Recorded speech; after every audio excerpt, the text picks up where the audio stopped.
제4장.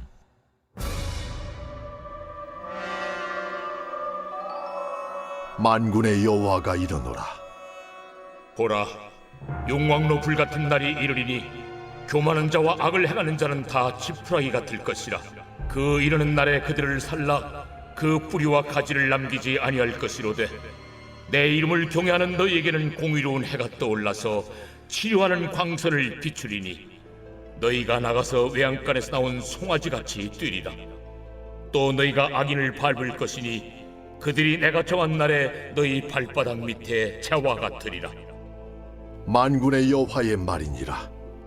너희는 내가 호렙에서 온 이스라엘을 위하여 내 종 모세에게 명령한 법, 곧 율례와 법도를 기억하라. 보라, 여호와의 크고 두려운 날이 이르기 전에 내가 선지자 엘리야를 너희에게 보내리니 그가 아버지의 마음을 자녀에게로 돌이키게 하고 자녀들의 마음을 그들의 아버지에게로 돌이키게 하리라. 돌이키지 아니하면 두렵건대 내가 와서 저주로 그 땅을 칠까 하노라.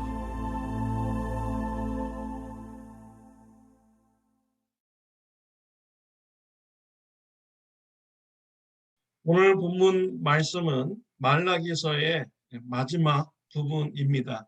오늘 본문으로서 말라기서를 마치게 됩니다. 말라기는 이스라엘 백성들에게 주는 경고의 말씀입니다. 이스라엘 백성들은 바벨론에서 귀환해서 성전을 재건했습니다. 성벽을 재건하였습니다. 영적 부흥도 경험하였습니다. 그런데 그들은 급속도로 신앙이 변질되었습니다. 그들은 서슴없이 입에서 교만한 자가 잘 되고 악인들이 잘 된다라고 말하였습니다. 그러면서 우리들은 하나님을 대적한 적이 없다라고 뻔뻔하게 말하는 이런 자들이었습니다. 하나님께서는 이러한 이스라엘 백성들에게 경고의 말씀을 주시고 있습니다. 앞으로 심판의 때와 구원의 때가 임하게 될 것이다 라고 말씀을 주시고 있습니다. 심판의 때를요, 1절 말씀에 이렇게 보면은요, 해 돋는 때라고 이렇게 말씀을 하고 있습니다. 밤이 지나면 해가 떠오르게 되는 것은 기정사실입니다. 하나님의 심판과 구원의 때가 반드시 오게 된다라는 그런 의미인 것이죠. 그 심판의 때는요, 용광로 불 같다라고 이렇게 말씀을 하고 있습니다.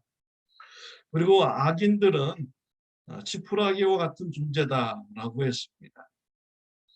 저는 불에 타는 이런 지푸라기를 본 적이 있습니다. 정말 순식간에 지푸라기가 없어집니다. 근데 불보다 더 뜨거운 용광로 불의 지푸라기라면 어떻게 되겠습니까? 불에 닿기도 전에 그 열기에 의해서 지푸라기는 다 사그러 들 것입니다. 순식간에 재가 될 것입니다. 이것은 심판의 때에 악인들이 순식간에 모든 것이 다 무너지게 될 것이다 라는 의미인 것입니다. 악인들은 어두운 시대 때 큰 집을 짓고 많은 돈을 소유하며 많은 권력을 그들이 누렸습니다. 그러나 이제 하나님의 심판의 때가 되면은 그 모든 것이 순식간에 다 없어지게 되는 것입니다. 반면에 우리 믿는 성도들에게는 심판의 때가 곧 구원의 때가 되는 것입니다. 2절 말씀에 보면은 치료의 광선을 비춘다라고 했습니다. 외양간에서 나온 송아지 같이 뛰게 되리라라고 하였습니다. 하나님을 믿고 신앙생활하는 자들의 모습인 것이죠. 악인들에게는 심판의 때가 무서운 때입니다.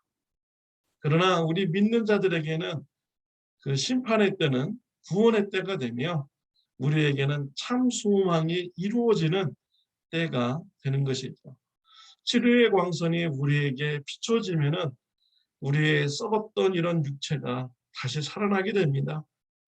예수님의 부활의 몸과 같이 살아나게 됩니다. 육과 영과 혼이 다 건강한 모습으로 부활하게 되는 것이죠. 그때 저와 여러분들은 우리의 부활된 몸을 보면서 기쁘면서 외양가에서 나온 송아지 같이 펄쩍펄쩍 우리는 뛰게 될 것입니다. 그리고 또한 이 악인들을 짓밟는다라고 말씀을 주시고 있습니다. 오늘 5절 말씀에 보면은 보라 여호와의 크고 두려운 날이 이르기 전에 내가 선지자 엘리야를 너에게 보내리니 라고 하였습니다. 하나님께서는 이스라엘 백성들에게 경고하고 있습니다. 심판의 때, 구원의 때가 임하기 전에 엘리야를 보낸다라고 했습니다. 여기서 이 엘리야는 침례 요한을 상징하는 것이죠. 침례 요한이 와서 회개의 침례를 외쳤습니다. 그때 침례 받으면서 회개한 자들은 죄가 용서함 받는 것이죠. 또한 예수님을 영접함으로 죄사함을 받는 것입니다. 우리가 지금 살고 있는 이 때는 은혜의 때입니다. 아직 우리에게는 기회가 있습니다. 회개할 기회가 있습니다. 그래서 우리가 늘 깨워서 우리의 죄를 돌아보며 고백하고 예수님을 닮아가는 이런 성화의 삶을 우리가 살아가야 됩니다. 여러분 가정에 불신자 가족들이 있습니까? 또 이웃 중에 불신자 이웃들이 있습니까? 심판의 때, 구원의 때를 바라보면서 그들에게 복음을 전하시기를 바랍니다. 우리는 한치 앞도 모르는 이런 존재입니다. 내일도 어떻게 될지 모르는 존재인 것이죠. 내일 우리가 생명을 이어갈지 아니면 하나님의 나라에 갈지 아무도 장담할 수가 없는 것입니다. 때를 얻든지 못 얻든지 예수님의 복음을 전함으로써 불신자 가족들이, 불신자 이웃들이 심판의 때에 구원을 누리는 축복을 주는 귀한 통로로 쓰임받는 저와 여러분들이 다 되시기를 바랍니다. 기도드리겠습니다. 하나님 아버지 감사합니다. 우리에게 예수님을 영접하고 구원의 소망을 우리에게 주시니 감사합니다. 은혜의 때 우리가 때를 얻든지 못 얻든지 불신자 가족들, 불신자 이웃들에게 예수님의 복음을 전하는 자가 되게 하여 주옵소서. 구원받을 그 날을 바라보고 또한 하나님의 사랑을 바라보고 우리가 신앙생활을 잘 감당하는 은혜가 있게 하여 주옵소서. 예수님의 이름으로 기도드렸습니다. 아멘. 네, 오늘은 토요일입니다. 교회에서 10시에 재직회가 있습니다. 재직되시는 분들은 교회에 충성하시는 사역 잘 감당하시길 바랍니다. 재직회 참여해서 교회 일을 결정해 주시기를 바랍니다. 내일 주일 예배를 위해서 기도해 주시기를 바랍니다. 재직의 조건은 주부에 나와 있죠. 1년에 2번 제자훈련 수료한 분들은 재직이 됩니다. 본화로 되시기를 바랍니다.